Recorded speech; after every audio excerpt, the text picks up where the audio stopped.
love this next to me. I'm so happy to have you. I need you guys to get loud right now for the very funny Maggie Hyde. Thank you, Sam. Love you, Sam. Yeah, I don't really like firemen. Thank you, firemen. All right. Yeah, I don't really like horror. Real life is scary enough for me because I'm a single parent, you guys. Yeah, someone can relate. Yeah, it's hard being a parent, you know? I mean, you have to pretend to enjoy all those things your kids enjoy, like kids' birthday parties, play dates, their father. But you know what, you guys? I do surprisingly well on dating apps. And I think it's because my profile says that I don't want kids. Then they find out it's because I have 4. Yeah, 4. I know it sounds like a lot, and it is, but I love being a mom. You know what they say about having kids? It's a lot like making pancakes. First one's kind of fucked up. Probably should have thrown it away. As far as I know, it's still legal to laugh at that joke, you guys.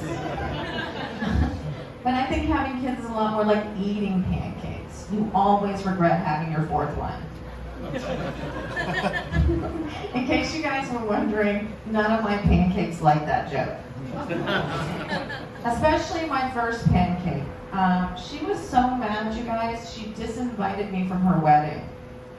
Yeah, and I was so sad. I was like, honey, you don't understand. You don't get redos of special days in life like weddings, unless you're me. That's right, I've been married twice. It turns out you can actually get worse at something. Yeah. But you know what? I think we learn so much from our failures, right? Our failures teach us so much. And they're like all these awards for success, right? We just had the Grammys and the Academy Awards are coming up. But where are the awards for failure, you guys? I mean, that's one I really know how to accept. I'd be like, I'd like to thank my parents for all their emotional neglect. And I'd love to thank my children for never failing to be harder on me than they are on their father. But most of all, I'm just so proud of myself for always finding a way to be a victim.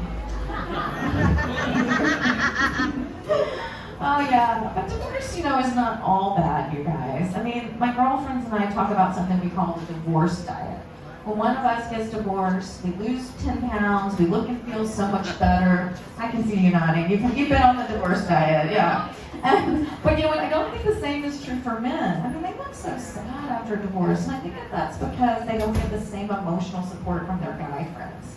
I mean, I can't see guys sitting around being like, dude, she was totally dimming your light. Let's go on a cleanse and take a pole dancing class. Bro, it is so empowering. Yeah, I can't see guys doing that. I've lived in LA a long time, and I have to admit, you guys, I'm a little bit new agey, but I'm also practical. You know, so I have crystals for my anxiety, and I take Xanax. And I get my house feng shui just in case it works, and I take Xanax. I have a ton of Buddhas in my house. And did I mention I snort Xanax? But you know what? I think maybe it's gone too far. The other day I walked into my 12-year-old daughter's room as she was leading her American Girl dolls in a pretend ayahuasca ceremony. Yeah, LA. You know, 12 in LA is like 30 anywhere else. Yeah, you feel me. Oh boy, it's hard here parenting. And all the last couple years have made it harder, right? I mean, we used to sit down at the table and say grace, and now we just say fuck it. It was even harder with my older kids, like my 19-year-old son. I used to be like, when are you going to stop smoking weed? And now I'm like, when are you going to come home with weed? Yeah, this kid is so sweet. He goes to UCSC. He looks like he just fell off a 1968 Grateful Dead bus. Thank you, firemen. Yes. Okay. And last Mother's Day, he proudly presented me with a joint and was like, it is my dream to get high with you. And I was like, oh, that's so sweet, honey. It's my dream to have abs. Some dreams are just dreams, baby. Now go to your room so I can spark that thing. Yeah, what he doesn't know won't hurt him. So did you guys watch the Super Bowl? Anybody? Yeah, a lot of Super Bowl fans. Yeah, not me. I have a bone to pick with the NFL. I think they're like cock-blocking Valentine's Day.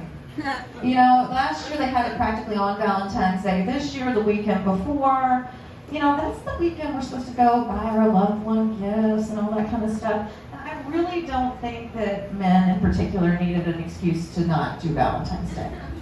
I think they must be loving this. I mean, it's kind of like your husband having his poker night the night before your birthday. And you're like, oh my God, he's gonna be like too broke to go out, too tired to fuck, and too divorced to come to my house. But I actually think Valentine's Day is one of those days that really shines a spotlight on your relationship if it's shitty. Like, you just can't ignore it. Last Valentine's Day, I broke up with my boyfriend. He showed up at my house with a half-eaten box of chocolate, 2 wilted roses, and said, I'm gonna take you out for one drink, baby. During that drink, he proceeded to tell me that I was too masculine. And I was like, fine, I'll just take my dick and leave. Yes, yeah. Out with that guy, right? Oh, but you know what? I haven't been getting that many packages lately. But the packages coming dick pics. Yeah, I haven't. I kind of miss it. They don't turn me on, but they do cheer me up. So at my shows, I've been giving out my phone number. Maybe you guys can help me. It's 8675309. You gonna help me? 8675309. 8675309. I'll throw through your dick pics while I drink my wine. 8675309. Oh God, I love doing that, because if a guy really thinks that's my number, I know he's young enough for me. Oh gosh, you guys, the Chinese New Year just happened, and last year was year of the tiger. And this year, to my surprise, is year of the water rabbit. And I was like, oh my God, I thought that was what I had at my bedside table. I ran home to my bedside table and I was like, babe, it's your year. If you don't know what a water rabbit is, ask a content-looking woman. She will tell you. I'm Maggie Hyde. Thank you guys very much.